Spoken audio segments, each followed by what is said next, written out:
The reason why the Anglo-Saxons, or the Angles, the Jutes, and the Saxons were initially invited to Kent is because about 100 years before, the Romans had picked up and left. They had gone and left the Celtic Britons to their own devices.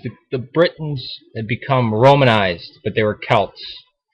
They were left to their own devices. They were left to the mercy of the northern sea peoples, the Anglo-Saxons, Jutes, and they caught the wrath of them, and it was an extermination policy.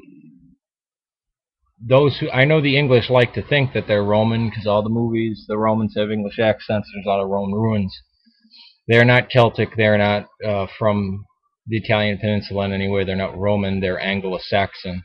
And the Normans were Vikings who had settled in France very late, and it was after the Frankish invasion. The French like to think that they are the descendants of the Gauls or the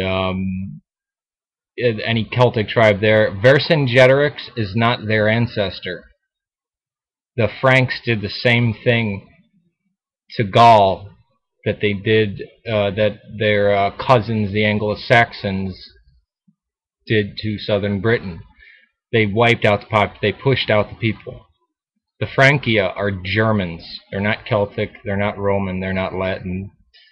And by being English, you're saying you are Anglo-Saxon, so you're definitively not of Roman heritage.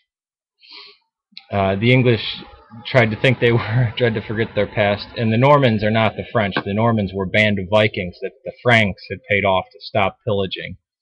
And then they went up in 1066 and took England from the Anglo-Saxons and the Vikings, the Danelaw and Angleland.